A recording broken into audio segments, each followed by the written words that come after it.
Hi, folks.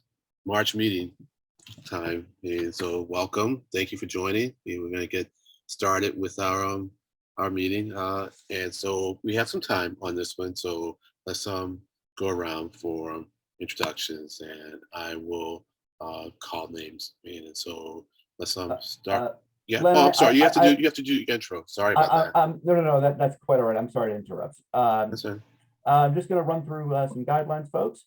All participants will join the meeting with muted microphones, as you may have noticed. If you could rename yourself to include your first name, your last name, and your affiliation, should you have one, that would be fantastic. To participate in the discussion, you can select the raise hand function. Depending on the version of Zoom that you have, you can find this in a few different places. You can find it at the toolbar at the bottom of your screen. If you don't see it there, it may be under the reactions button. It's also found on the toolbar at the bottom of your screen. And if you don't see it there, try clicking on the participants button and you may find it there. If you are on the phone, you can use *9 to raise your hand and *6 to mute and unmute yourself. If you have any technical difficulties, you can contact me, Matt Archer, via the chat box at marcher@ctps.org or at 857-702-3708. And with that, I will throw it back to you, Len. All right, thank you, Matt. And so, yes, let's do a quick round of introductions, and I'll call names. And so, Sandy. Good afternoon, Sandy Johnson. I'm a senior transportation planner with the staff to the Boston Region MPO. Thank you, Sandy. John McQueen. John McQueen, Walk Boston. Good afternoon. Thank you, John. Abby Swain. Oops, asleep at the wheel. Okay. I'm with EPA Region 1, New England. I do clean freight programs and regulatory enforcement. Oh, wow, great. Excellent. Looking forward to your participation, especially given, I think, the topic today. And, Oh, yeah. Yeah, great. So we have a phone number that's ending in 7495. Hi, Barry Steinberg, Association for Public Transportation, and resident of Quincy. Thank you, Barry. And Anna Christina Fugosa. Can you hear me okay? Sure can. Okay. Anna Christina Fugosa. I'm with Boston Society of Civil Engineers. Thank you, Anna Christina. Andy Reeker.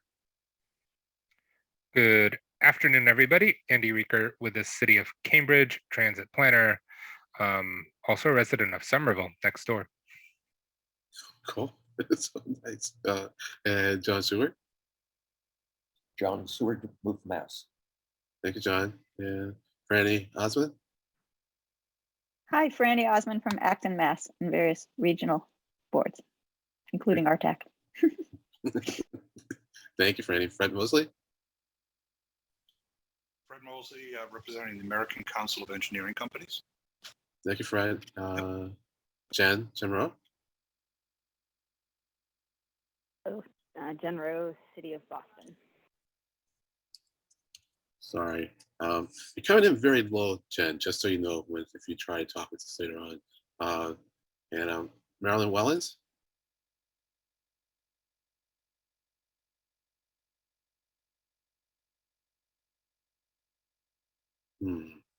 If I recall, last time we weren't hearing from Marilyn either, but it's nice to have a presence here. I'll circle back at the very end just in case. Owen McDonald.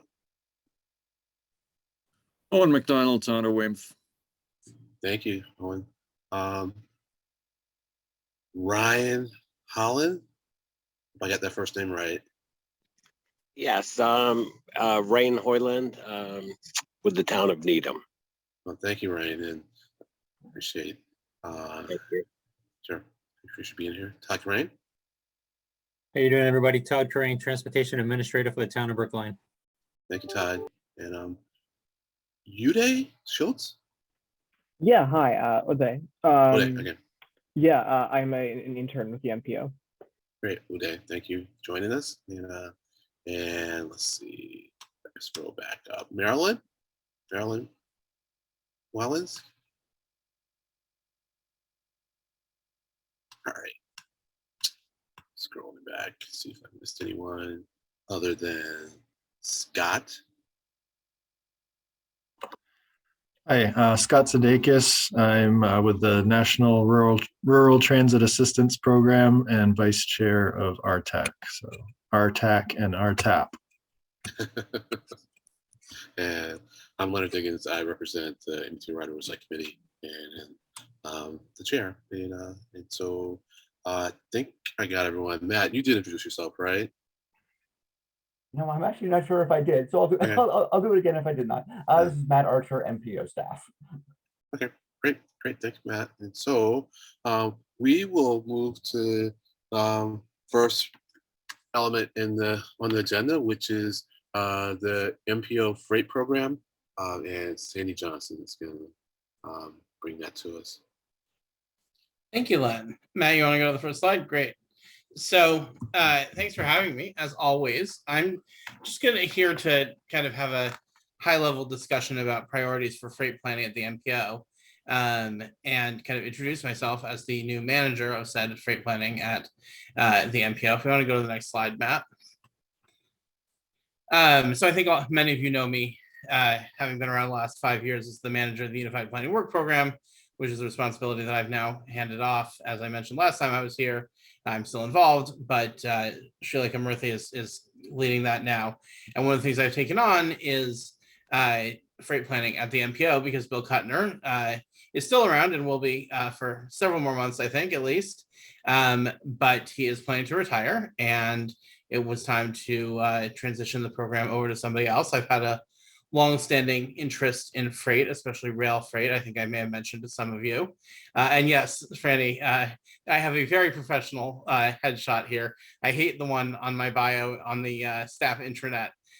So I just looked through my phone for some selfie I took over the summer, Savannah, I don't know, a milkshake or a smoothie or something. So I've been kind of taking over responsibilities for the freight program since October or November. And really the main thing I've been focusing on is doing a round of just talking to people, trying to figure out what our priorities should be. And that's really why I'm here today. Before we move into that, though, I want to take a moment to introduce Uday, who introduced himself on the go around before, but Uday is an undergraduate at Harvard. He is somebody I've known for a while through online transit and freight nerdy discussion stuff, and he's helping me with a variety of things. So Uday, do you want to take a minute to introduce yourself a little bit more?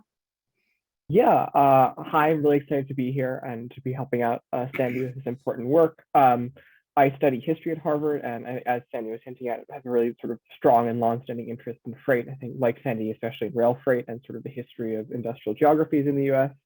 So yeah, really excited to be helping out the program and to be here at the presentation today. Thanks so much. All right, thank you, Uday. Yeah, and if we can go to the next slide, please. So I just wanted to kind of think about a little bit about the constellation of who we serve as MPO freight planners, because freight planning is a pretty obscure branch of public sector, of regional planning. And one of the things that I know Bill has mentioned here and that he has mentioned to me is that at times it's been a struggle to define where the MPO should fit in working on freight issues, between the work that MassDOT does and the fact that much of freight happens in the private sector, much more so than for example, for transit or even for roadway management. So I want to start by kind of visualizing who our stakeholders in this endeavor are. And that's, the public, of course, the MPO board, our constituent municipalities, other government entities. And then I have here carriers and shippers, and these are two different entities. Carriers are the freight companies themselves, the trucking companies, the railroads, and to a certain extent, the logistics companies that kind of help facilitate those transactions.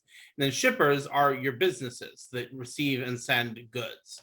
And these are all kind of overlapping spheres, but it means that there's a lot of different interests involved, like there are in any kind of planning. So this is by no means a comprehensive or a complete graphic, but I just wanted to give a sense of folks of what we're thinking about when we're thinking about who we serve with this type of planning. Next slide, please. So in addition to our stakeholders and just our regular things that we do, we have to consider the larger planning efforts that are going on around us, in terms of that determine the contours of what we're going to do in this free planning and any other kind of planning. And it so happens that we're at a moment in history, so to speak, when there's a lot of stuff going on.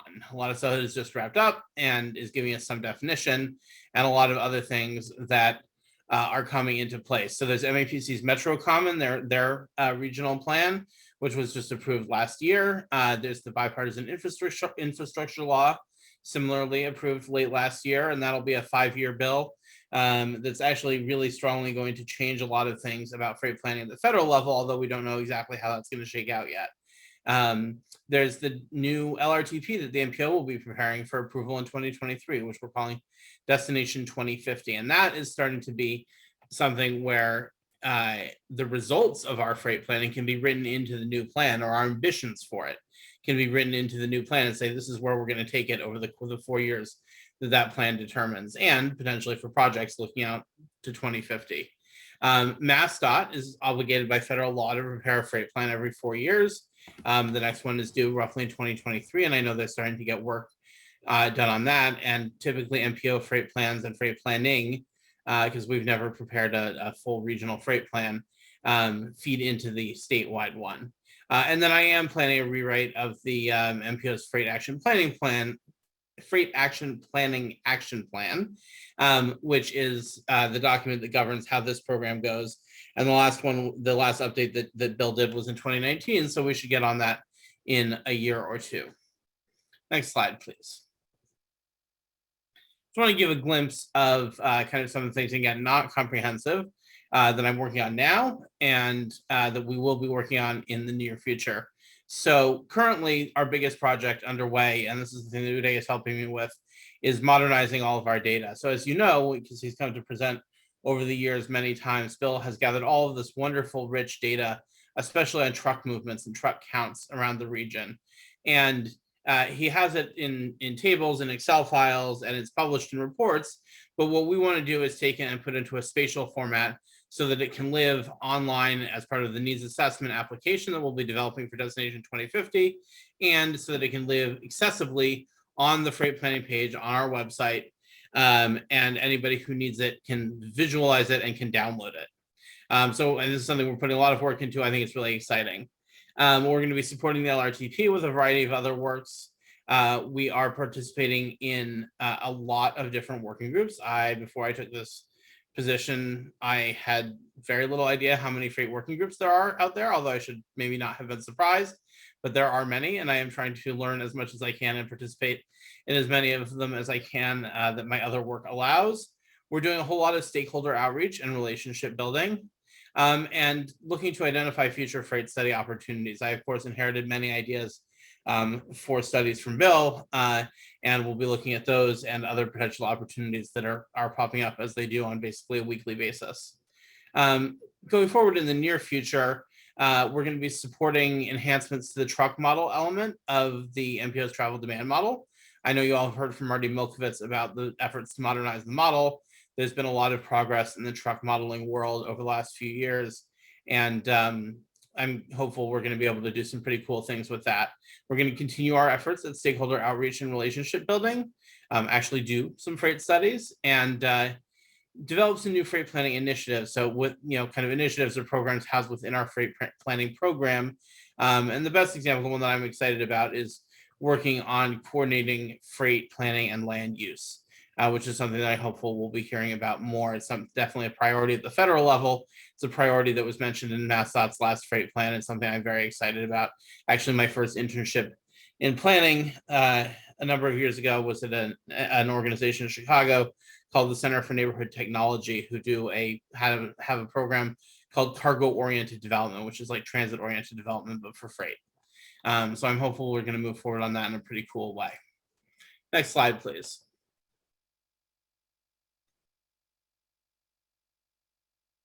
So just, if you're wondering, in addition to what we're doing at the MPO, or like, what are we actually doing? What are we actually talking about? since I'm talking about it from the staff perspective.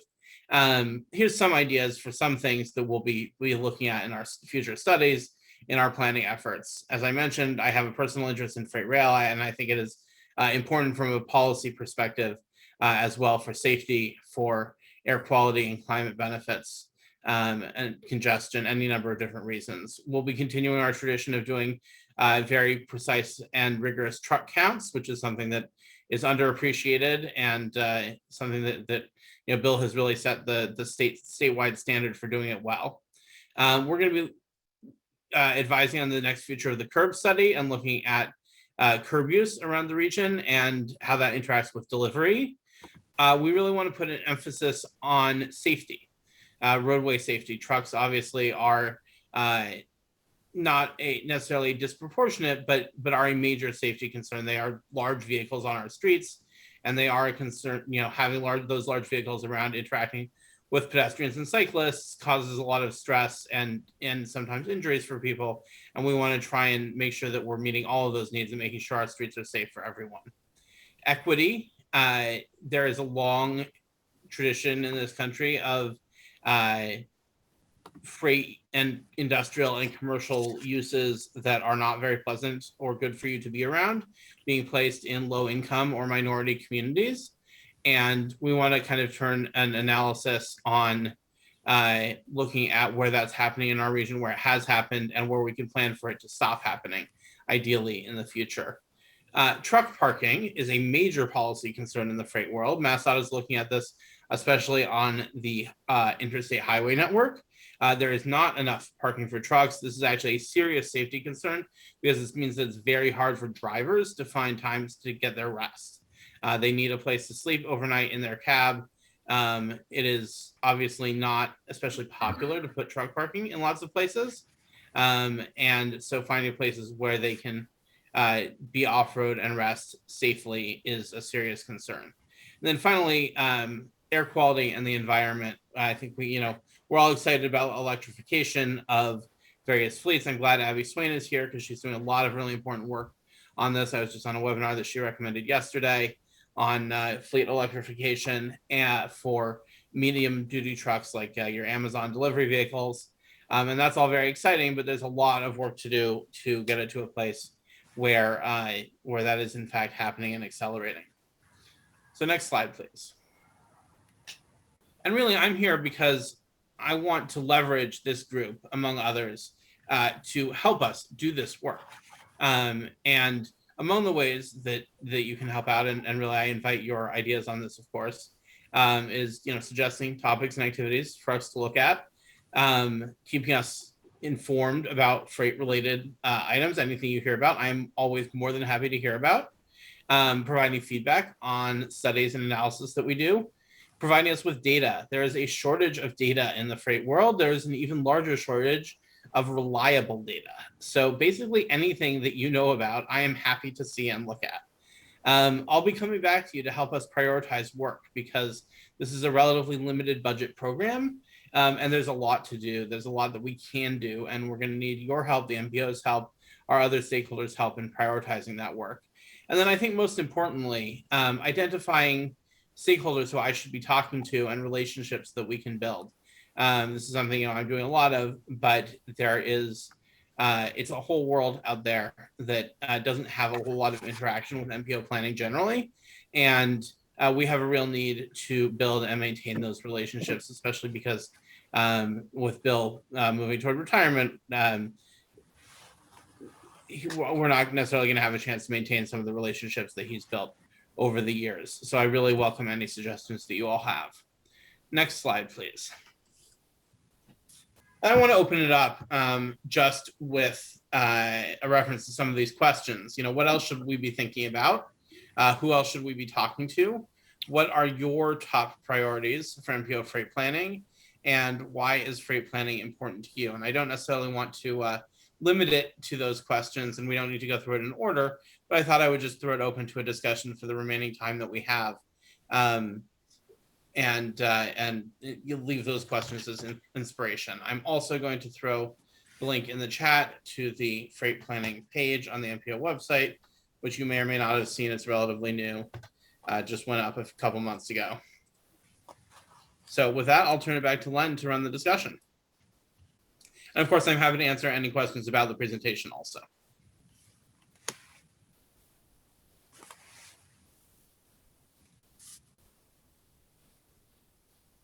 Gallery mode, and then like every 5 minutes or so, or at an appropriate time, you can flip back over and show everyone the questions. So great, thanks. Yeah, and raising hands to me electronically helps too, so it helps me determine the proper order calling people. I have first Steve Olnoff.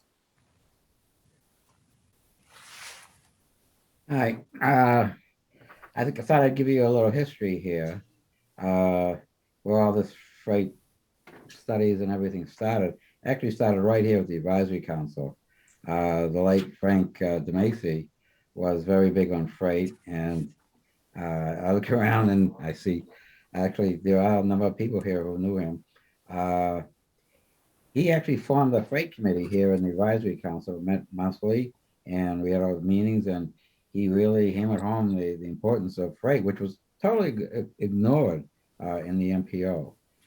After a while, we finally got a freight study going, and then particularly when it became more important and emphasized at the federal level, we got an annual budget on the MPO to do a freight study every year. So I think it's just very appropriate that you're here, Sandy, to tell us about this, because this is where it all started. I have heard this history, but thank you for more of it. And I may come back to you, Steve, to hear about it more.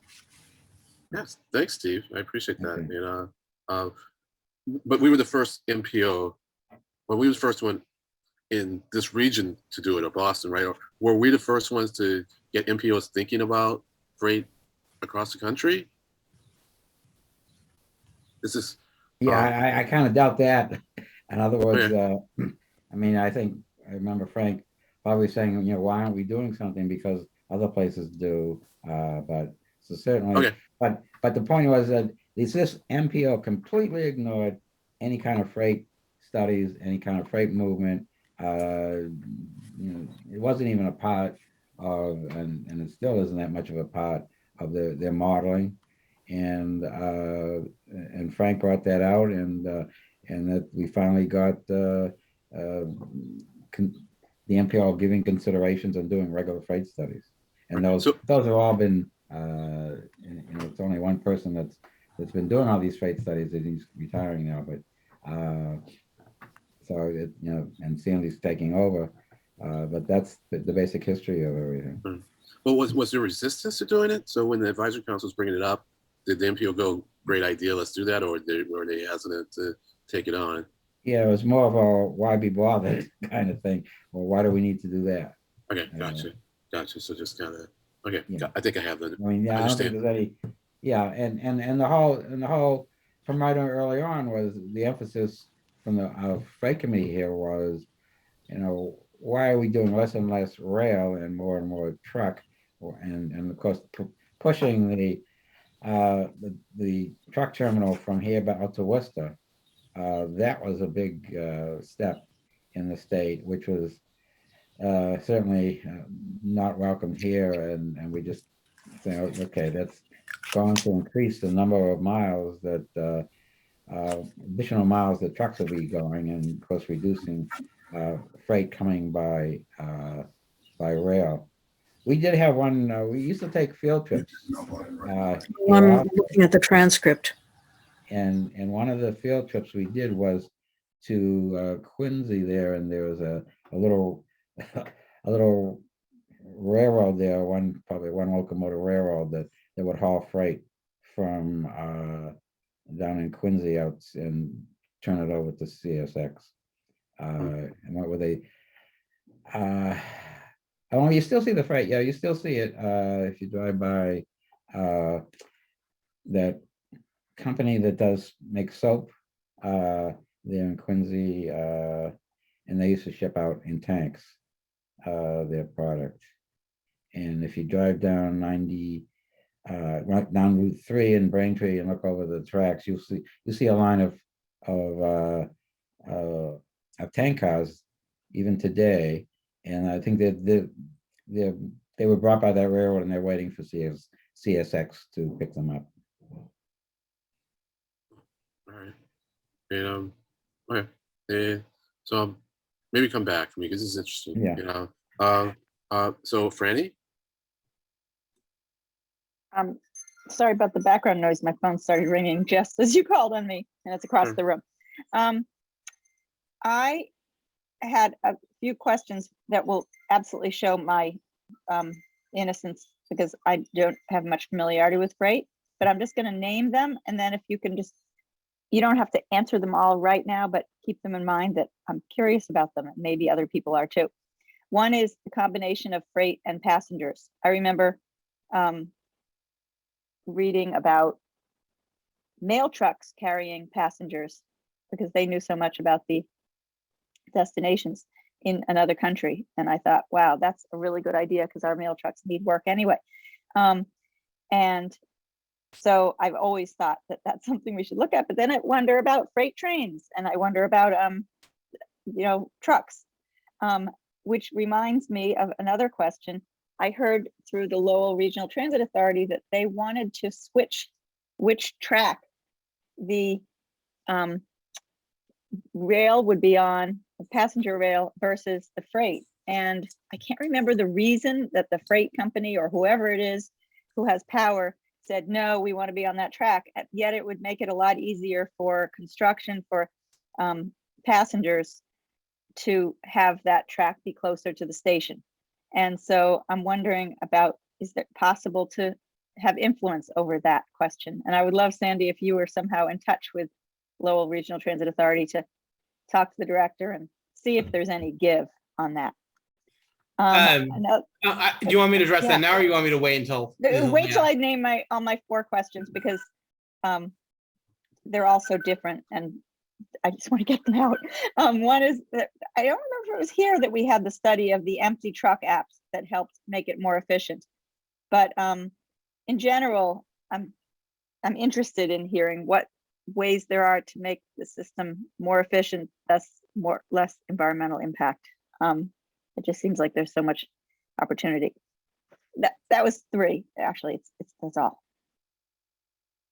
Okay, yeah. So I think it's interesting that you bring up postal trucks transporting passengers. I'm not familiar with that. I will say that I know in Switzerland, one of the major rural bus companies is run by the post office. They call it Post Bus. Also on very marginal routes, American railroads used to run what they called mixed trains with both passengers and freight. But that has not happened in a very long time now. About the kind of untangling freight and passenger rail, I think that's a very serious concern. One of the things that Uday and I have been talking about looking at is capacity for both high levels of rail service, passenger rail service, with the MBTA looking at regional rail, and also being able to have freight rail continue to run reliably in that context. I would certainly be interested in talking to LRTA folks. That is a different MPO, and I don't want to step on their toes. I do think that it is because railroads are federally regulated. It can be very difficult for anyone to impose conditions on them. One thing that's happening right now is that the major kind of moderately sized regional railroad that's been operating in northern New England, Pan Am, is in the process of being merged with CSX, one of the major Class 1 railroads on the eastern half of the country, and that's not totally assured to go through. The Surface Transportation Board is still looking at the merger, but it probably will, and that's going to influence how some of the freight and train flows are going to move. And then, Fran, I'm afraid I completely forgot what your last question was. You're muted. It was just in general about efficiencies and including that app if you had an empty bus coming back from another location, it could yeah, well, what they call backhaul is a big concern in the freight world, because if you're not, it's a profit-driven business, and if you are hauling a load one way and an empty the other way, you're not making money going back the other way. So that means that you need to make your rate higher for the load up front.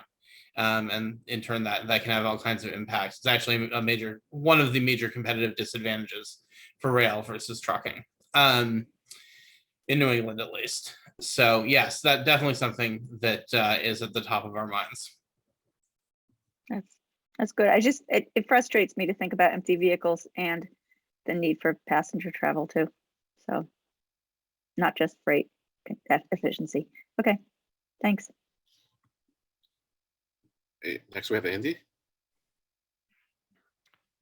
So let's see.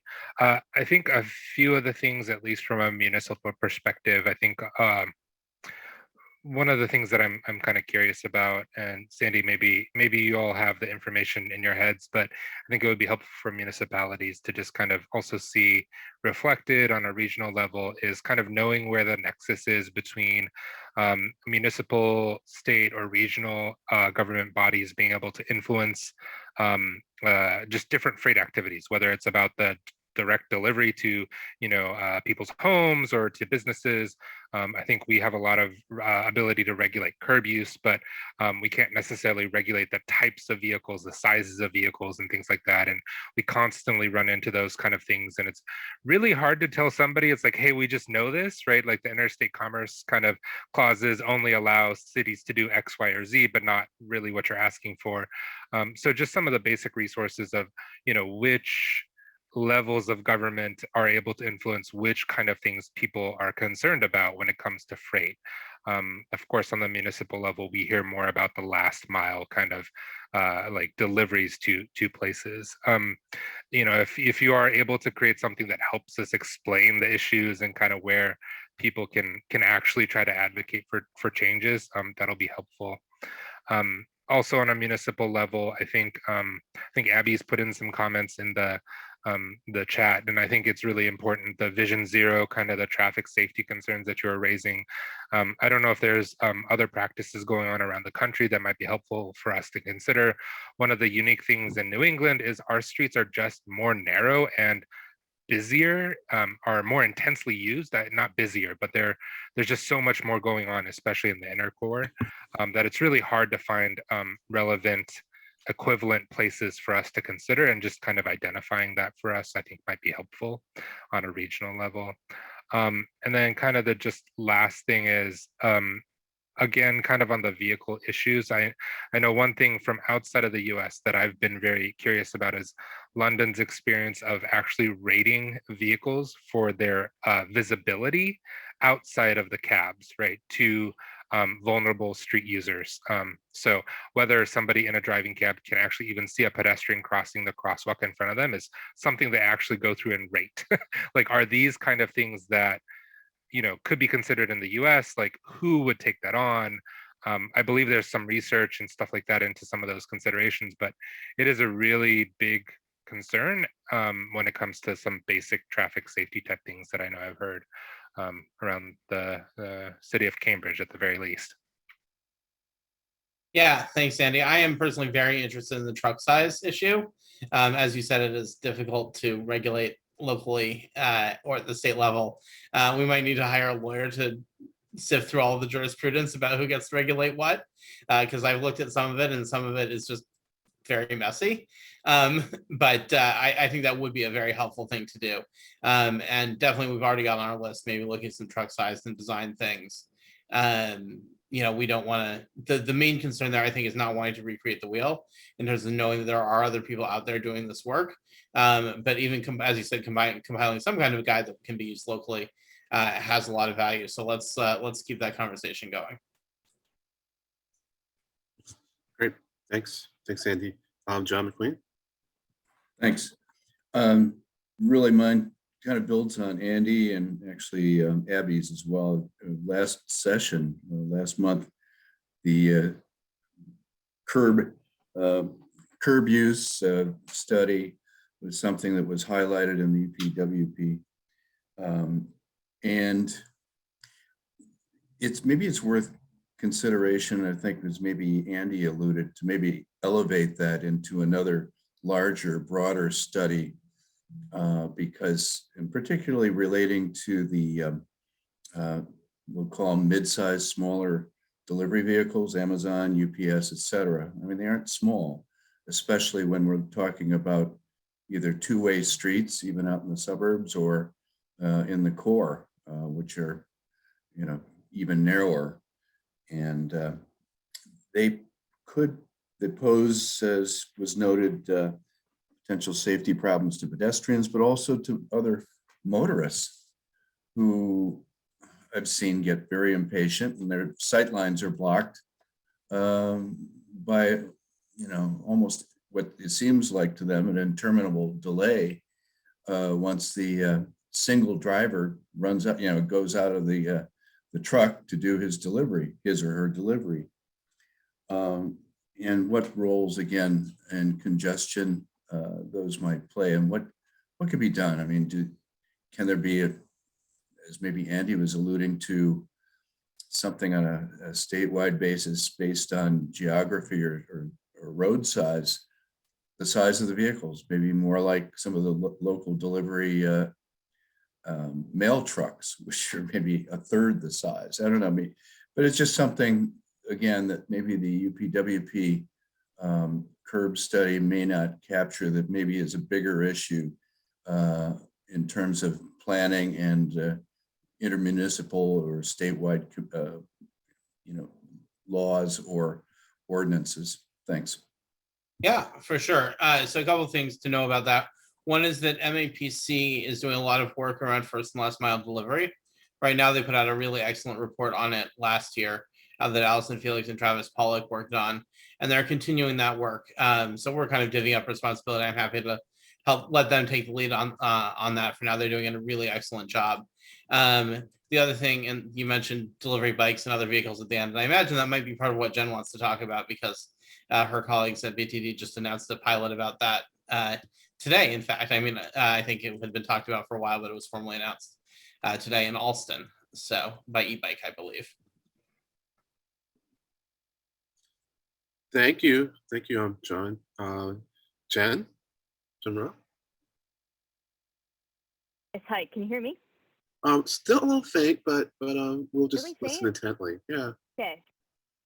I'm going to try to project. Our internet has been very poor, so All right. related to it. But my question, and I hope this doesn't verge too much into the theoretical, but I think it does have some consequences. My question for Sandy is, how all-encompassing are you thinking about freight? You mentioned the bikes yourself, but I actually looked up the definition of freight because I was like, what is it? Like, what actually defines it? And at least Google thinks it's goods transported in bulk by truck, train, ship, or aircraft.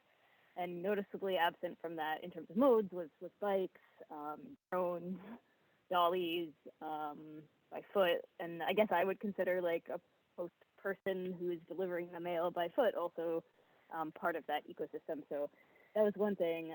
The other way I was thinking about defining is like, is it consumer to business, or sorry, business to business, or also business to directly to consumer? This has come up in our e-cargo pilot conversation because resistance to direct delivery to consumers, but I think the world is also moving a lot into that direction. So, and like what bulk means related to the mode, yeah, and then I think Franny brought up another element in terms of the passengers as well. So, I still hear me? I know my Zoom cut out.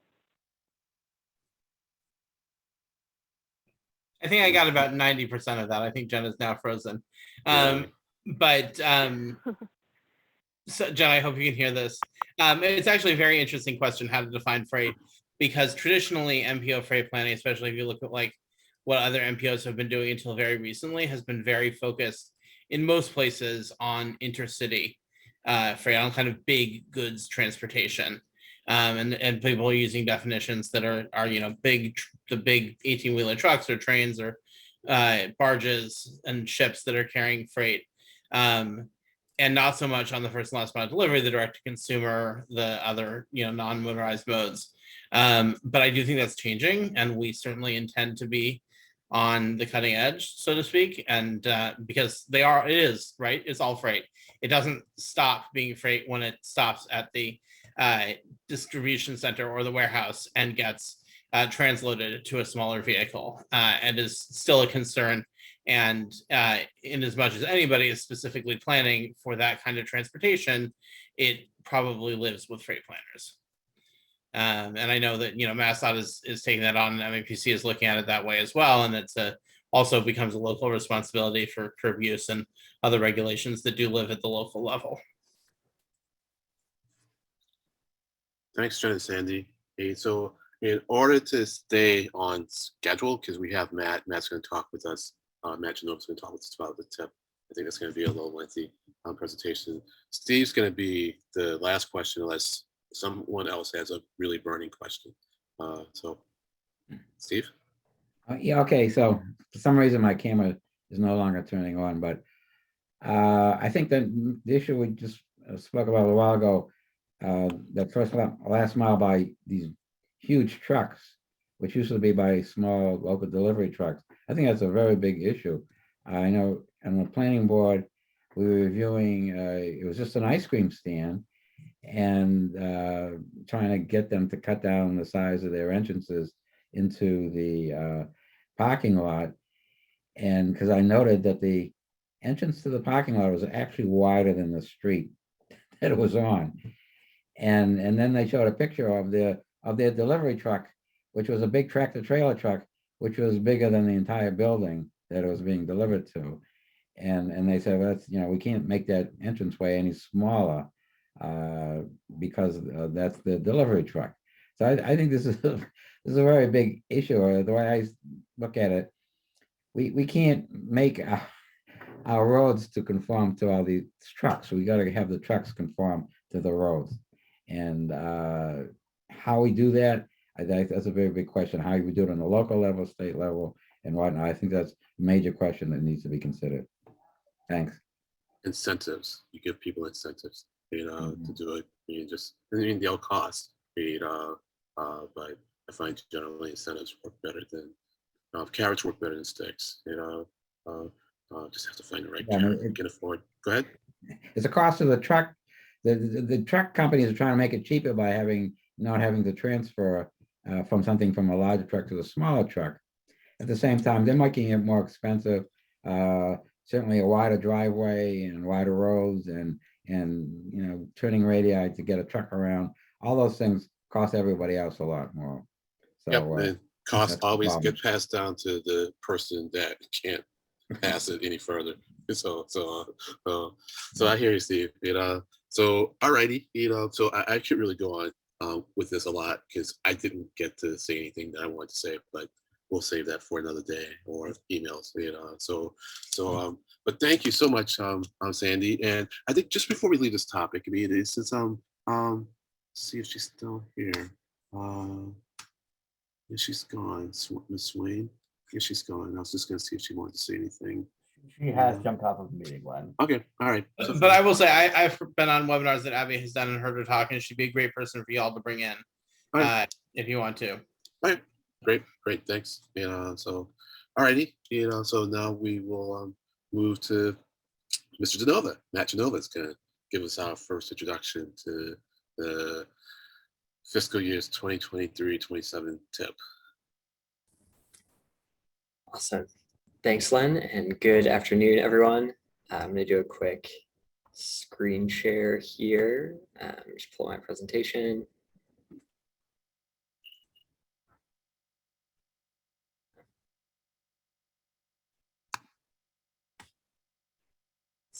Sorry.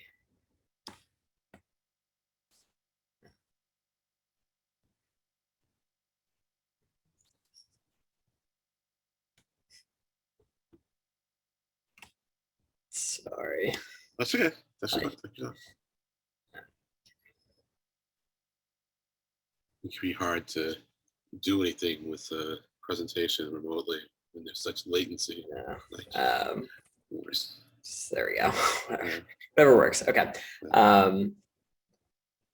Yeah, so many of you know me, but for those who don't, my name is Matt Genova, and I manage the Transportation Improvement Program, or the TIP, for the Boston Region MPO. Today, I'm here to discuss the overall funding picture for this year's TIP development, as well as discuss the project scores for projects that are under consideration for funding this year. So this is the ground that I'll cover in my presentation today. I'll start by highlighting some of the key goals for our conversation, and then follow up with a quick reminder of where we are on the TIP development timeline, since I know this is the first time that we've really talked about the TIP in a number of months. I'll take a few minutes to go over the overall funding picture for this year, including new funding coming into the TIP process through the bipartisan infrastructure law. And then from there, I'll dive into the main portion of the presentation, which is a discussion of project scores for this year. And then, of course, as always, we'll close with a discussion.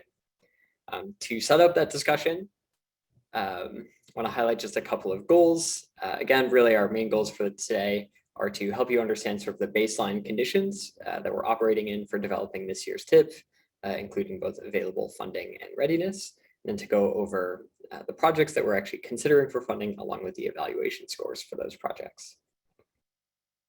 So starting off with the timeline, sort of where we are in the TIP development process. At the most recent MPO meeting on March 3rd, the MPO discussed project scoring results, which is, again, big focus of what we'll talk about today.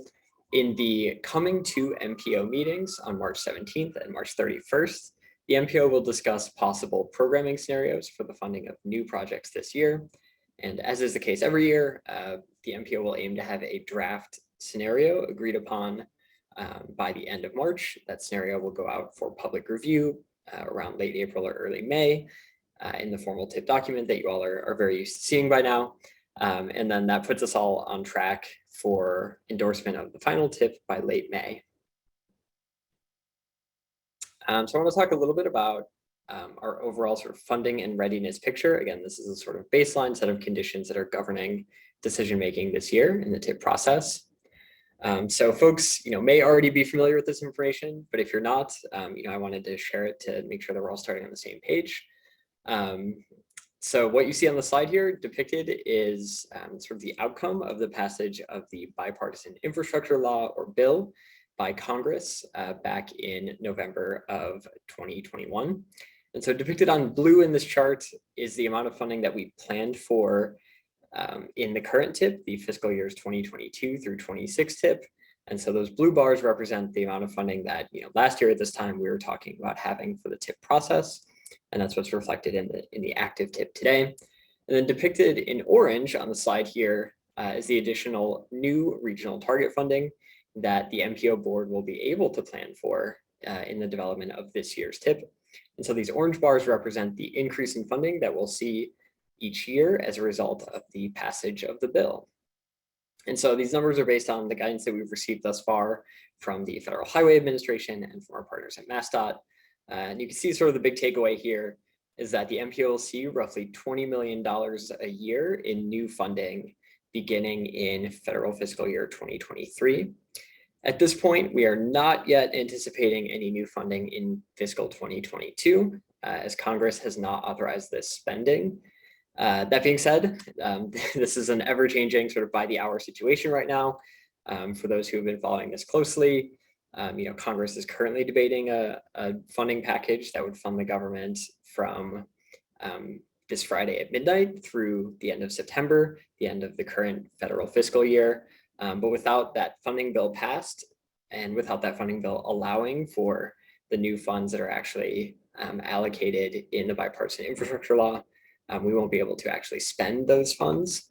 And so right now, the 2022 funds that are allocated in the bill are a little bit TBD on what we can do with those this year. But obviously, we're hoping to have clearer guidance on that soon, considering we are already halfway through the fiscal year.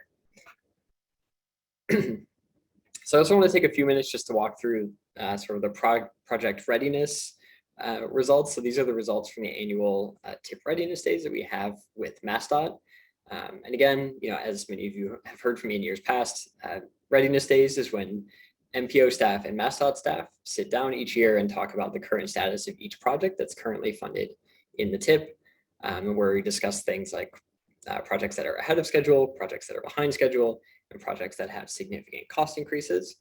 And so through that process this year, MassDOT identified 3 projects as being high risk for missing their current fiscal year of advertisement.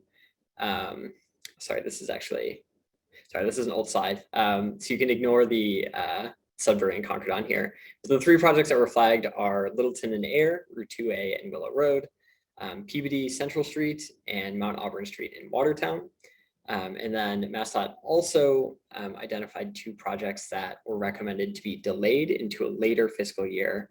Those are the reconstruction of Boylston Street in Boston, as well as the reconstruction of Rutherford Avenue in Boston. And for that latter project, MassDOT did recommend a 2 fiscal year delay because the city is exploring a significant redesign for that project that would add transit signal or larger degree of transit priority to the Rutherford Avenue corridor. Sorry about that. There are also 3 projects that came out of TIP. I see a hand up. I think we'll actually, if you guys don't mind, just hold questions till the end, if that works, unless it's like, pressing like you can't hear me or something like that. So there are also 3 projects that exceeded the MPO's newly established cost change threshold of 25%.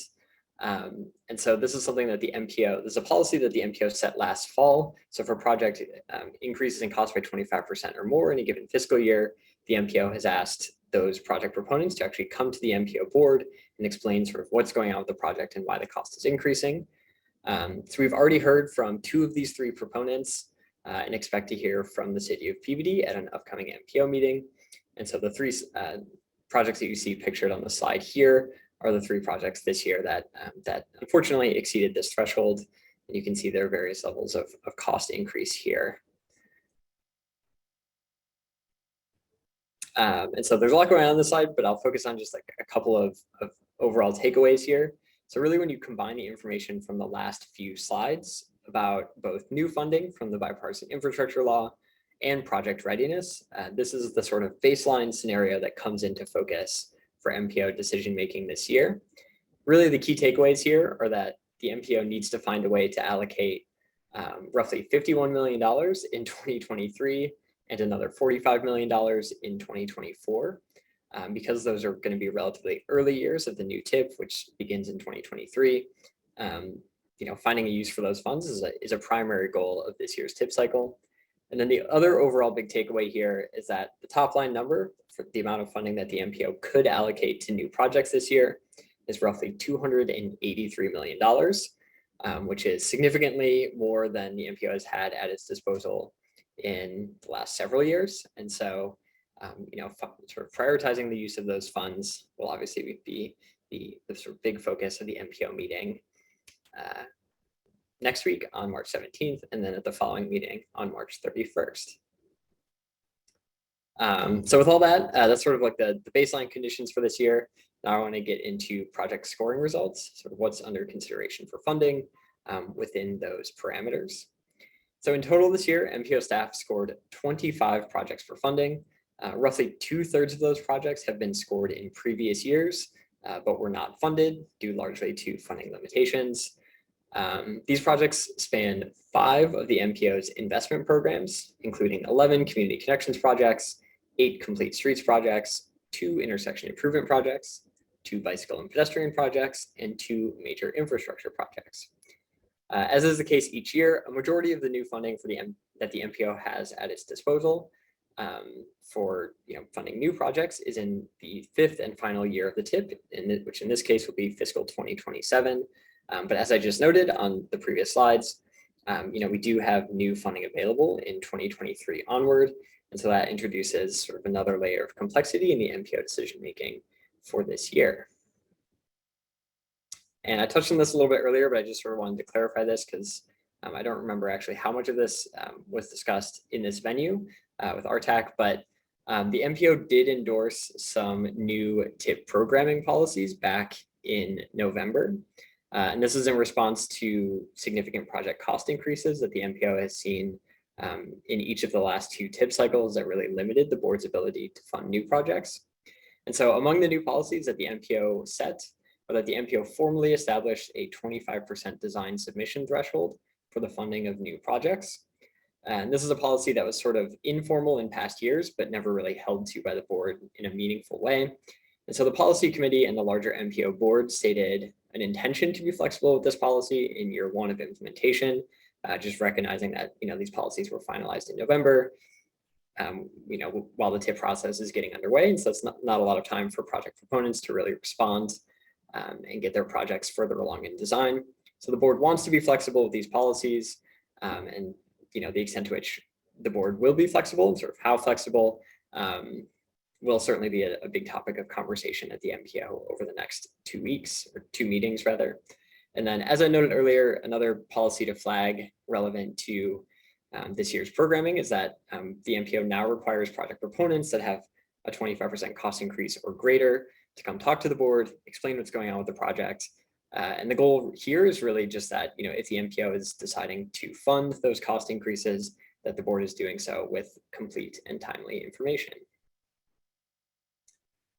Couple of notes just on sort of the scoring process and everything overall. As you'll see, the scores throughout this presentation are the ones that have been generated using the MPO's still relatively new scoring criteria, which were endorsed by the MPO board back in October of 2020. And so all the scores are on a 100-point scale. And each investment program uses a slightly different set of criteria that really cater to the merits of each project. And so that means that we're not comparing scores across programs. We're not comparing a complete streets project to a bicycle and pedestrian project, for example. But really we're comparing projects within each program to say, what is the best bicycle and pedestrian project we can fund this year? What is the best complete streets project we can fund this year? That sort of thing. And I'll also highlight that these scores have been reviewed by project proponents. As we do every year, we want to make sure that the scoring process is collaborative. And so that's something that, we really make time for every spring. And so the scores that you see are the final scores. They've already gone to the board. They've been reviewed by project proponents. And they incorporate proponent feedback as appropriate. And then I also want to flag that on the upcoming slides, you'll also see notes about each project status where that's relevant. We don't have project statuses for community connections projects because they go through a different project development process. But any project that we do have a status for, we've shared on the slides. And then projects on the following slides are ranked from highest to lowest score within each program. And so when I start with bicycle and pedestrian projects, you'll see, the highest scoring bike ped project first, and then sort of down from there. So that's a lot of table setting, but it gives you sort of an overall view of where we are and, some context for the project scores. And I guess one thing, before I go into the project scores, maybe I'll stop and ask Len. You've seen this presentation before, so you know that there's a lot of information on each project. I'd be happy to talk through the projects at just like a very quick high level, and then we can come back to individual projects if folks have questions, or I could share a lot of details up front, but I do want to make sure that we're leaving plenty of time for discussion. Yeah, let's leave time for discussion. And 2 things I'll say is that, just give a high level, and then there is a deck that is available on last week's MPO meeting that goes into more detail with respect to the scores. And so I think that's where the decision making on our part will come into play. So yeah, let's err on the side of leaving more discussion time, and people, if they have questions that require more detail, then we can dive in then. Thanks for asking. Okay, perfect. I see Anna Christina has her hand up now. Do we want to? Yeah, really quickly, Len, just to your point that the MPO meetings, even I subscribed and they come up on my YouTube channel. You can watch the whole thing on YouTube. So if you don't have the time, you just need a couple hours. Yeah, to read the transcript. I'll say the presentation though, that there's a slide deck on the MPO site that has a lot more scores, a lot more detail than was in Matt's presentation. That you would see on the YouTube channel. So that's what I'm getting at. So all right, thanks. Yeah, thank you both for flagging those resources. So with sort of that in mind, I'm just going to sort of flag like what, which projects we're scoring within each program. And then if you all would like me to come back to any specific projects afterwards, I can scroll back to that slide or answer questions. So feel free to sort of take notes along the way of things you'd like me to come back to. Starting with the bike and ped projects, we have 2 of them under consideration for funding this year. And I'll flag that actually in the first several sections here, all the projects that I'm going to talk about, you've already seen in prior years because we didn't fund any of them last year. And so, these projects are returning, so they will probably be somewhat familiar to you. So we're considering the Swampscott Rail Trail again. Both bike ped projects have similarly high scores in the mid 60s. Swampscott Rail Trail, roughly $7.7 million. Then the other bike ped project that we're considering is the Belmont Community Path. Again, sort of similar score, but a higher price point, about $18.8 million. Both projects are similar in that, they're in pretty dense urban communities. Both projects are connecting to existing, off-street bicycle and pedestrian resources.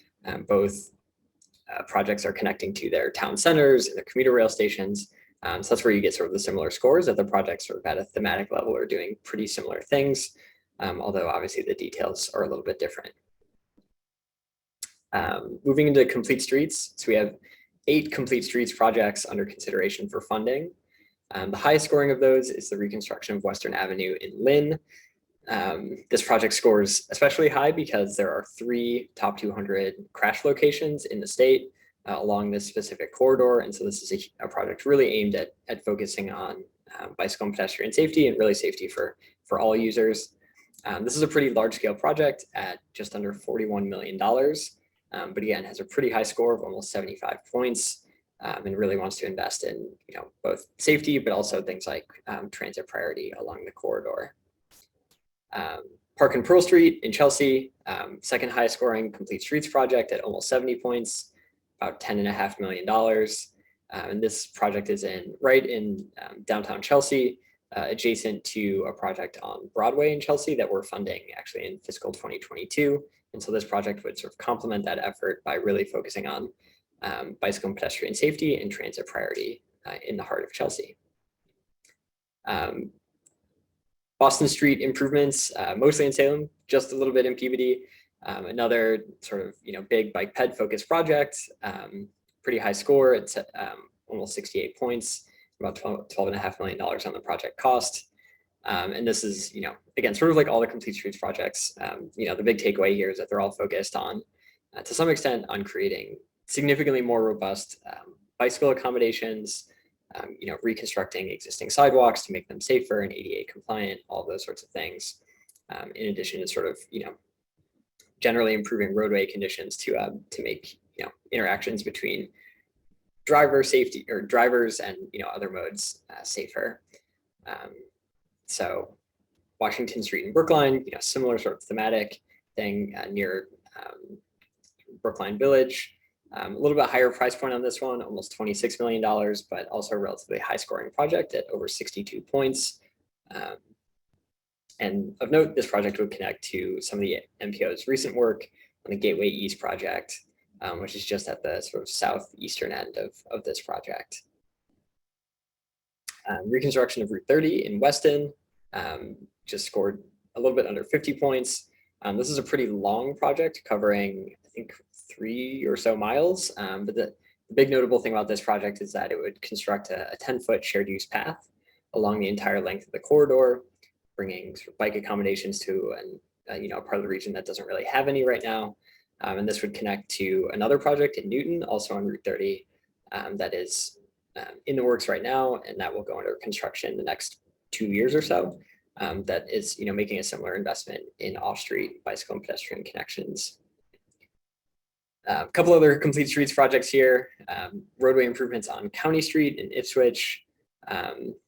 This project is right in the sort of heart of Ipswich, also near another MPO funded project on Central Street. And the goal here is really to improve mostly pedestrian accommodations and help sort of better connect the town center. In Wakefield, the reconstruction of Main Street, the goal here is really, again, sort of off street, bicycle accommodations where none exist today, sort of narrowing the roadway a little bit to create a much more walkable and bikeable town center and connect to the forthcoming Linfield-Wakefield Rail Trail, which is adjacent to this project area. This project is on the larger side at over $26 million, but it's slightly lower scoring at just under 41 points, largely because the conditions in the area today are actually pretty good for pedestrians. And so the project isn't sort of making a huge new investment on that front. And then final Complete Streets project is more of a resiliency focused project in Manchester. The main thrust of this project is actually replacing a tidal gate that's underneath this bridge that regulates obviously tidal flow into sort of Manchester Center. And so the project is a little bit lower scoring, but it's also lower cost and really just has a different sort of focusing on making sure that the town center is resilient to future flooding issues, as opposed rather than sort of some of the other more traditional complete streets elements. Intersection improvements. Got two of these projects, one in Weston at Boston Post Road and Wellesley Street. This is a pretty high scoring intersection project at almost 51 points, but also pretty low cost at just $1.2 million. Really trying to reconfigure sort of an awkward intersection here. And then similarly, in Milton at Squantum and Adams Street, the goal here is to signalize an intersection that's not currently signalized and help sort of regulate traffic flow and make it a little bit safer. But this project is a little bit lower scoring at around 34 points. And then two major infrastructure projects under consideration. The McGrath Boulevard project in Somerville. You all know that this project has been on the MPO's radar for a number of years. So this project is currently sort of under design by MassDOT. So design is moving forward and trying to take this from a conceptual design up to something that is more ready for funding. So it's a pretty high scoring project. The big takeaway from this is that it would ground the existing McCarthy Viaduct through Somerville to make that whole area more walkable, bikeable, and really make it more of a neighborhood boulevard feel as opposed to a highway that exists today. And then our other major infrastructure project is the replacement of the Route 27 bridge over Route 9. And the big focus here is taking a bridge that is in pretty poor shape today, built in 1931, and replace it with a sort of two-span pair of bridges, along with actually a third span for bicycle and pedestrians. And so the goal is to really just make this whole area both safer, obviously to reconstruct it to current design standards, but then also to allow for bike ped accommodations where really none exist today. And then finally, community connections projects. We have a number of these, so I'm going to go through them sort of quickly, but they sort of fall into two different categories. We have a number of operating projects for shuttle and microtransit services, and then a number of bicycle focused projects for either blue bikes or bicycle parking. So I'll just sort of talk through these at a really high level and we can come back. But Newton is interested in funding to expand their currently operating NUMO microtransit service and expand it to new communities. This is our highest scoring community connections project at 87 points, which is an exceptionally high score. Cambridge is interested in expanding their blue bike system with replacing some existing aging stations and also adding 2 new stations. Medford and Malden can do similar work. These are all new blue bike stations. We actually funded 6 blue bike stations in these 2 communities last year through the Community Connections program, and they're coming back and asking for 4 more. This is great to sort of see projects build on themselves and continue to build out the overall blue bike system in the region. Another shuttle project, this one in Watertown. Watertown launched their Pleasant Street shuttle service last year, and so this project would help to reduce headways by doubling the number of available shuttles, and then also transition those shuttles to electric vehicles over the current non-electric vehicles. Another blue bikes project, this one in Salem. Salem is currently building out their blue bike system, and this project would add 3 more stations to that network to bring them to a total of 11 stations, I believe, and 10 or 11 stations. And so, the goal here is really to build out sort of a critical mass of blue bike stations in Salem. Another shuttle project, this one in Stoneham. The main goal of this project is to create sort of an east-west connection for commuters and residents in Stoneham, where currently they just have MBTA service, one bus route running north-south. And so this would help create crosstown connections where none really exist today. CADA is also asking for support for to expand their CADA on-demand microtransit service. Currently, this service operates mostly in Gloucester, and their request would allow the service to expand into Rockport, a neighboring community. Metro West RTA is also looking for support to expand their existing microtransit service, which they brand as Catch Connect. Just like some of these other projects, the goal here is to expand the existing service into new communities. In this case, it would be Hudson and Marlborough. And then 2 bicycle parking projects to sort of round things out here. One in Acton along the Bruce Sherman Rail Trail. So they're requesting 3 bike racks along the trail that would help connect trail users to local businesses along Great Road. Oh, sorry, one other project in here. Montechusett RTA is also requesting funding for their microtransit service, which would cover some communities on the outskirts of our region, but adjacent to Mart's service area, covering Bolton, Stowe, Boxborough, and Littleton. And then last project here would be bicycle parking shelters at Chinnery Middle School in Belmont. So this is for an existing bike rack that doesn't really get used in inclement weather. So the goal here is to make that rack covered so that students would like to bike to school in sort of all weather conditions. So just a couple of next steps, and then we'll open things up to a discussion. As I mentioned earlier in the presentation, the MPO is really focused over the next 2 meetings on March 17th and March 31st on finalizing a draft list of projects for this year from the 25 projects that I just talked through. And so we'll be talking through those in detail over the coming weeks. And then that puts us on track in late April to release a draft tip for public review and then endorse that tip in late May. And that's it. So thanks for bearing with me through that sort of whirlwind of content, but again, happy to come back to other things as folks have questions. So a couple of things I want to say before we start discussion. And that is, well, first, we'll wrap up discussion by 4 o'clock, 4 or 5 at the very latest. I'm going to skip the chair's report, but we might have a number of minutes to vote on. Second is that I want to refer once again to the presentation that you'll find on the MPO's calendar for the last meeting, because in that you can find a breakdown of the scores, especially the equity scores, and I think those more detailed scores can make it easier to determine which projects we could prefer. And also in the meeting, I asked Matt if he could provide us with some cost benefit analysis on these, because we worked on that last year. And so that would be great. I think, are you still planning on maybe presenting that to the board the next meeting, Matt?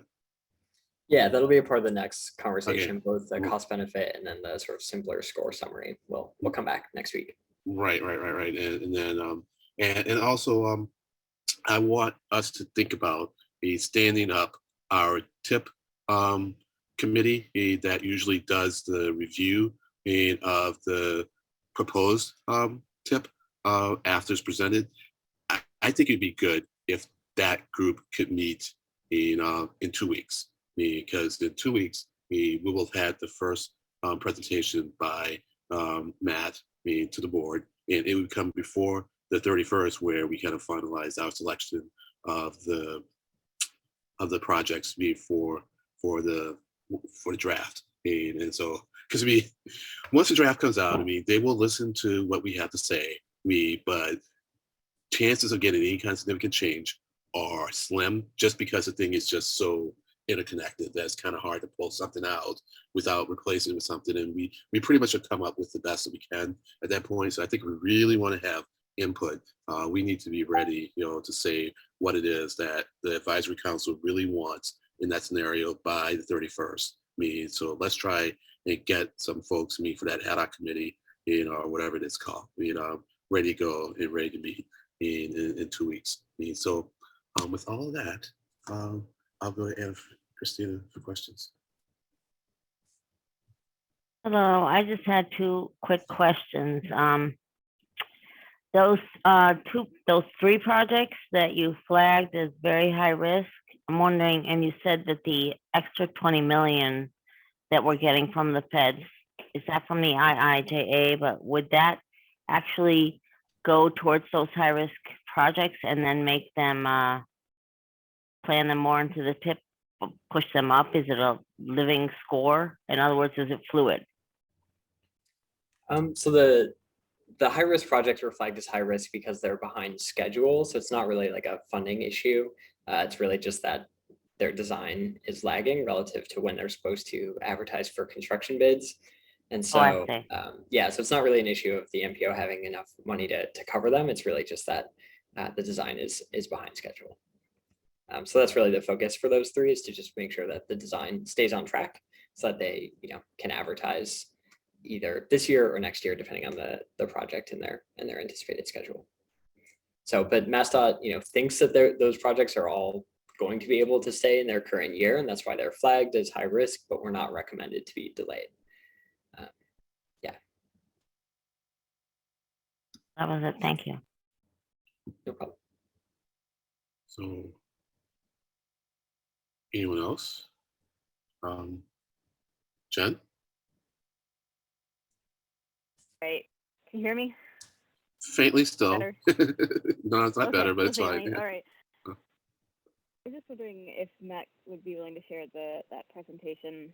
It was a really digestible way to view what's in the document, and I'd like to share it with some others. Sorry, sorry, yeah. I didn't think hear you that asked if I could share the presentation. Is that right? Yeah, I'd be happy to send it along. Franny? You're muted, I think. Yeah, you're muted. So I can understand how easy it is or hard to recommend recommendations by this group. How big is the ask compared to the total available? I missed that if you said that. I mean, I saw all the totals at the beginning, but I missed that. Yeah, so there's a couple things to highlight as, in my answer to this. I mean, the first is that, the overall ask, if you just look at like the sort of baseline sticker price for each project, is in the neighborhood of $350 million. And we have about $280 million in funding spread out over, really 4 years of the TIP. But of course, the timeline for that entire ask and the timeline for the funding don't necessarily align, right? So it's not as simple as just matching dollars to dollars, but saying like which projects are ready to actually move forward in which years.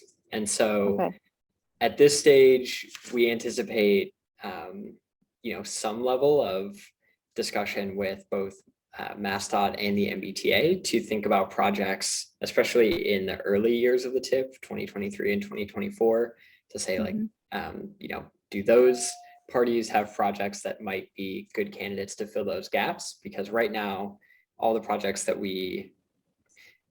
outside of the community connections projects, which will be funded in 2023, all the other projects that I talked about today would not be ready for programming before like 2026 at the earliest. And of course, we have money to spend significantly before then, right, in 2023. And so, so this happens often. Last year, this happened where, the MPO committed $14 million to the Columbus Avenue bus lane project that the MBTA was pursuing in Boston, because we had, funding in fiscal 2021 that we needed to find a use for, and we needed a project that was more or less ready to go.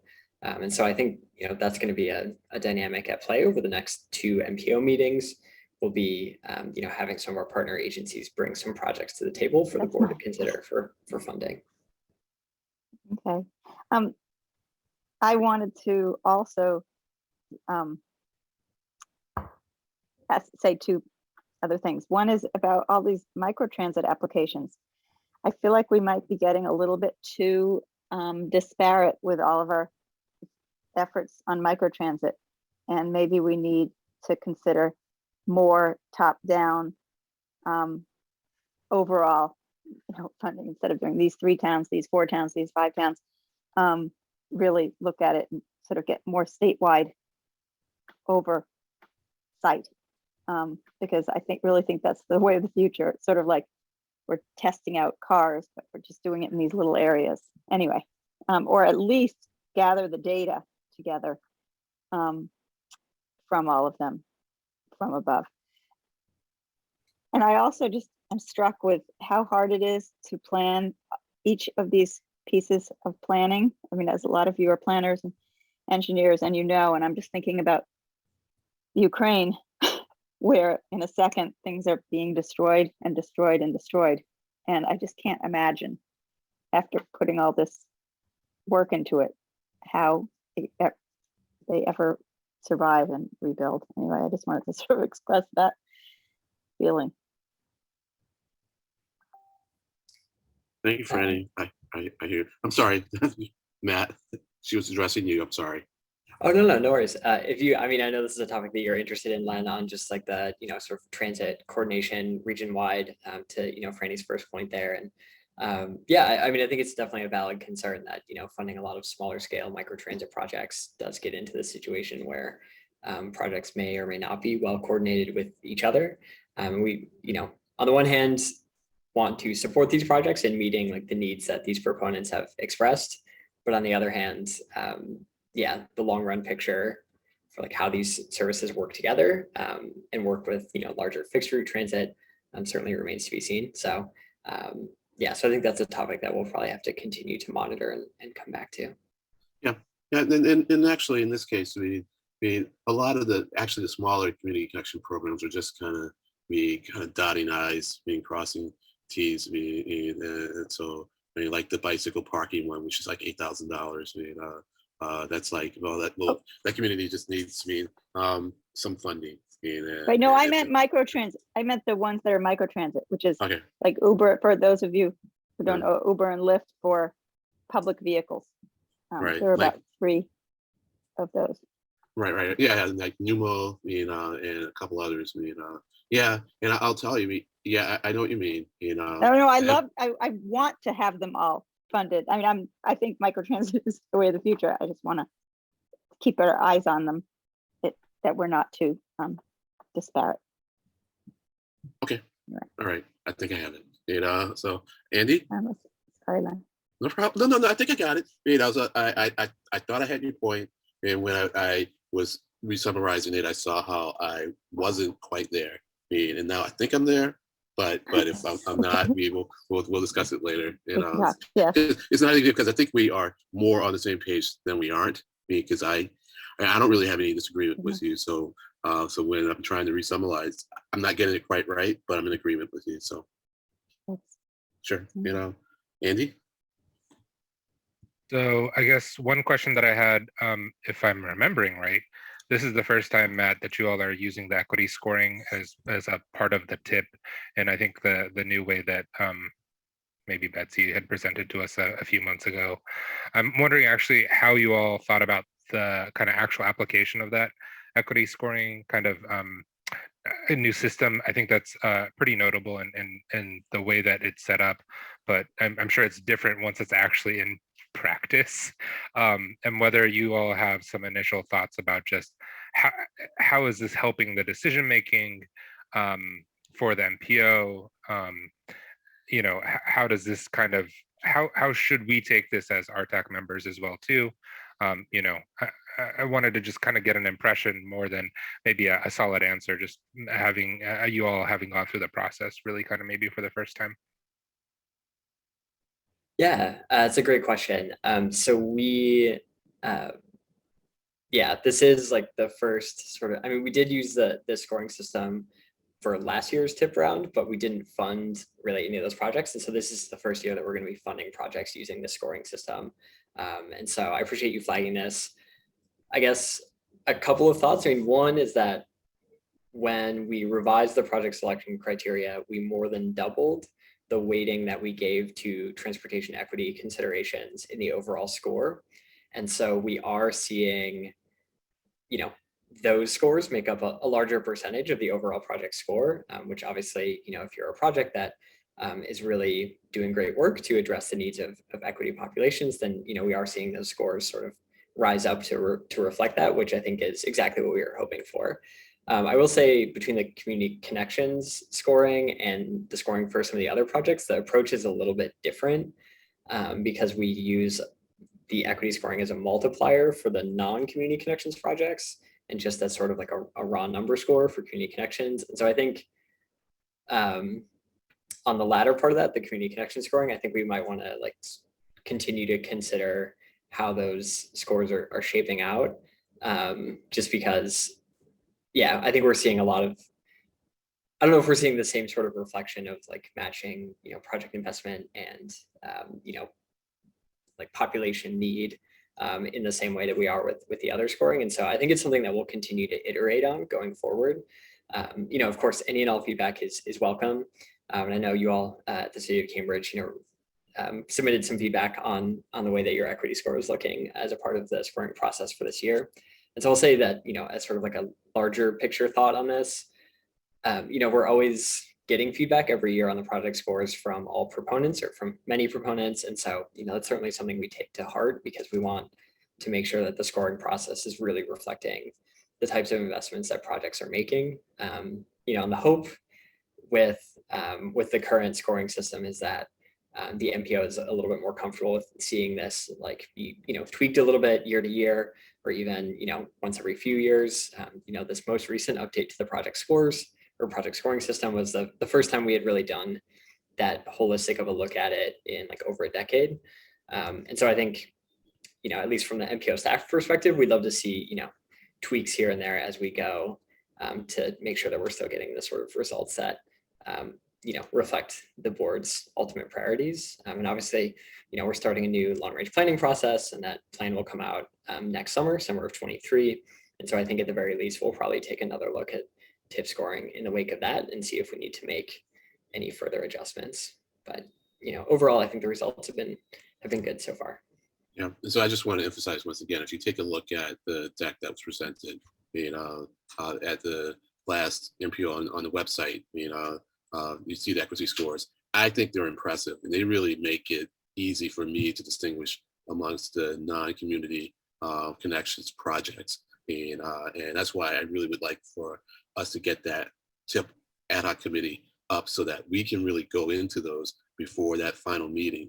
And I think there are two ways for us to do the CBA, the cost benefit analysis. We can do it on the entire score, and we can also do it on the or we can do it on the equity scores, or we can do it on a combination of them.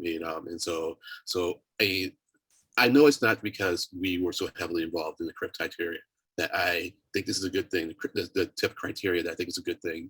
I think it's really a good thing. And it really does help in making the decisions. So with that, I'm going to. We have 2 more questions, and that'll get us to hopefully only 4 or 5. Then we can do the minutes and go.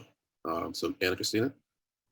Okay, really fast. I just wanted to know if you had a nod, if it made it into the scoring for this year for Envision or any sustainability planning that goes into a project, if you gave a higher score for that. It's my typical sustainability plug.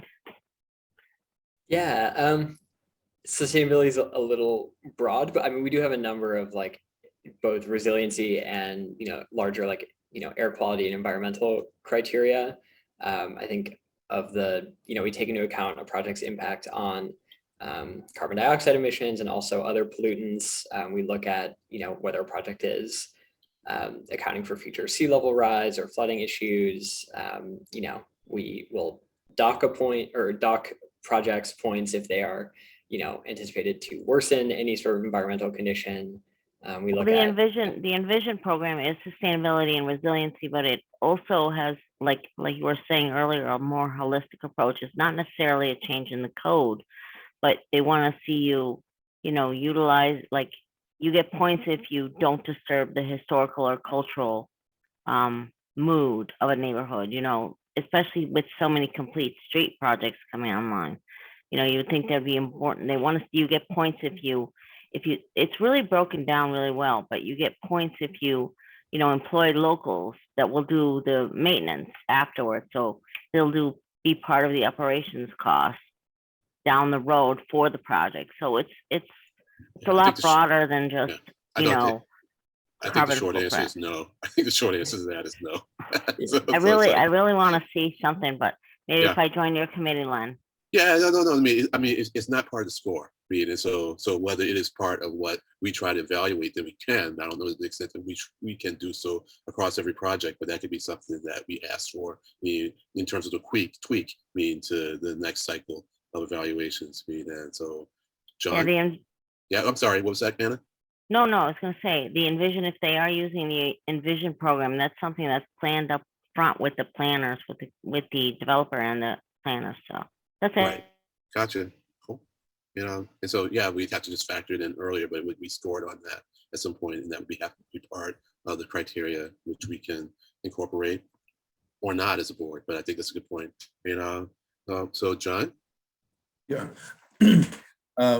For the last several years, we had been, as advisory council, been lobbying for the addition of equity scores, and it's great to see that they've been added.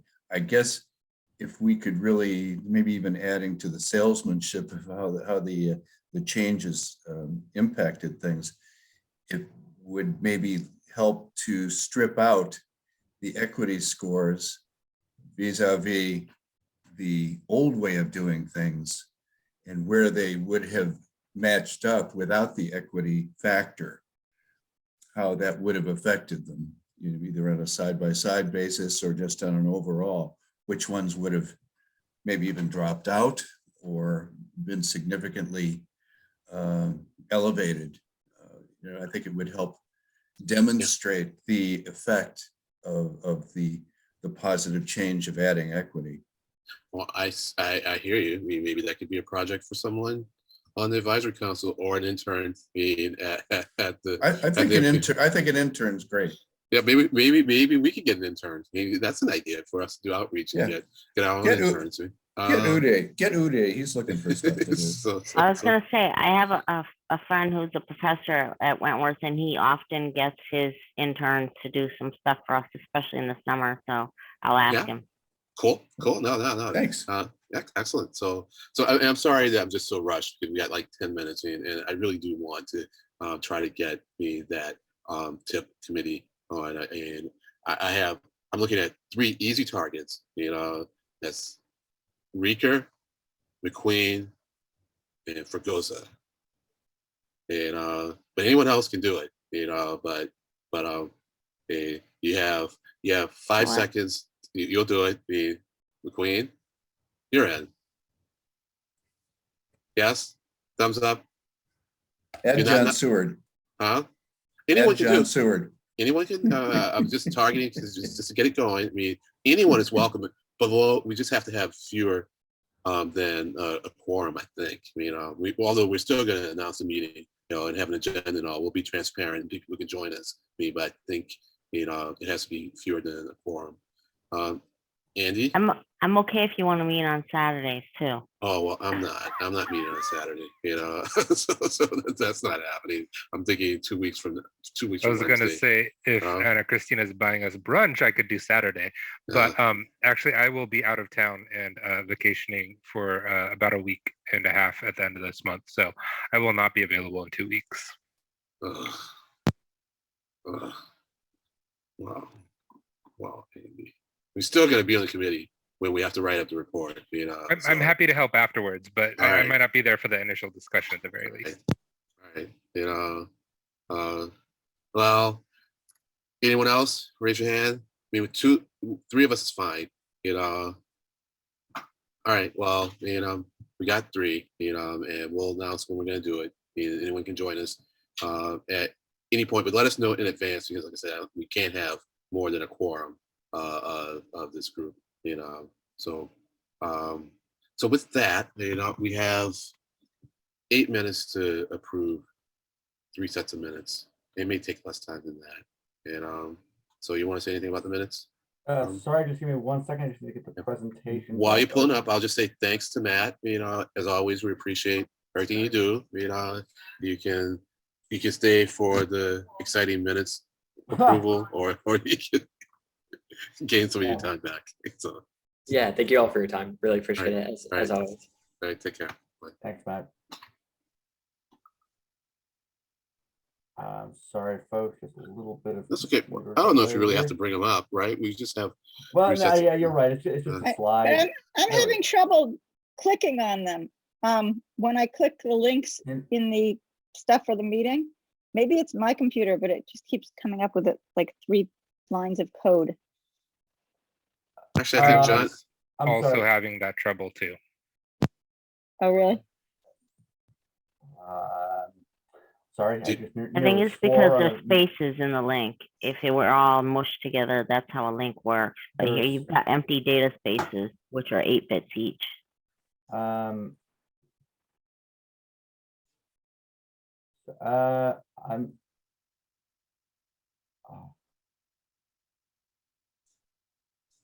All right, folks, I apologize for this. I'm not entirely sure what the problem is.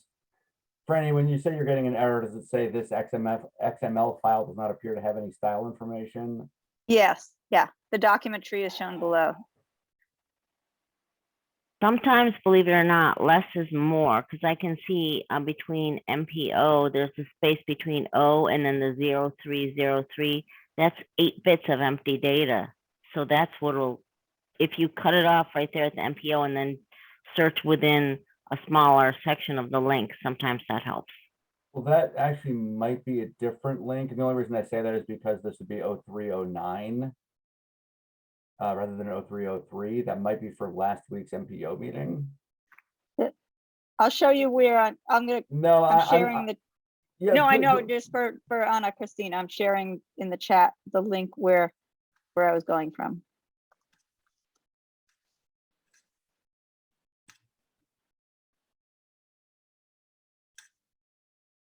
Yeah, if you look at the link, it's broken up. You can see the spaces between like the date 040517 blank copy blank, or like these spaces are empty data. I suppose that, sorry, go ahead.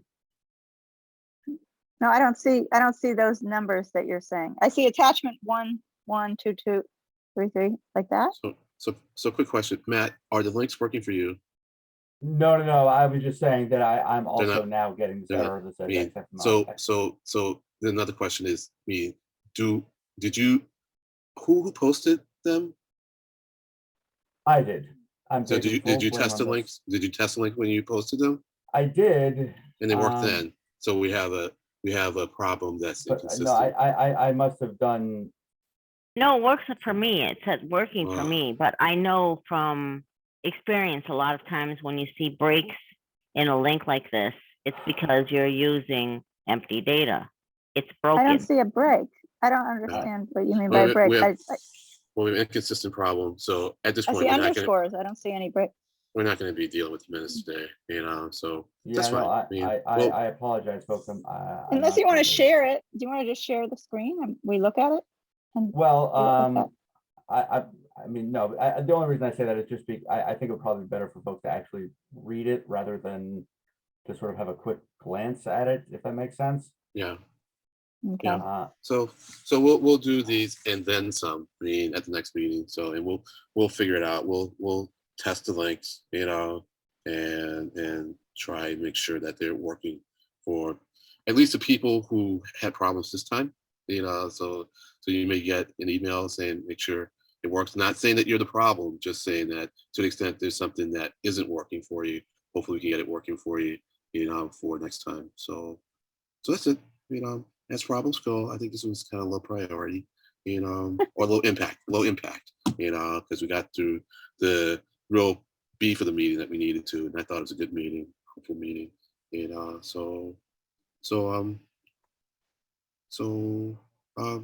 the chair's report. Then I guess we have a little bit of time for that. We have 3 minutes. I'll simply say it was pretty much the tip, and we are moving forward with an equity study, and Betsy Harvey presented on that. Unfortunately, her presentation is not one of the PDFs that you can find on the website in the calendar. But she pointed out I think it's two, three, maybe four metrics that the MPO is going to look at when doing this baseline equity analysis, and one I think has to do with the number of jobs you can reach within 45 minutes, and another one has to do with costs. I'm sorry, I don't remember the other two. I thought I was going to be able to find it on a presentation about a half hour before the meeting, and then I realized, oh, I'm not, and I just didn't have the time to go through the video and look at the presentation, get the notes from what she said, but it looks interesting, and so Betsy always does good stuff, so I think she'll have the analysis done in 6 months or so, and so we can look forward to that. So that's it for the chair report. And if someone wants to, I'll entertain a motion to adjourn, unless someone has more questions. I'll make a motion to adjourn. Thank you. Second.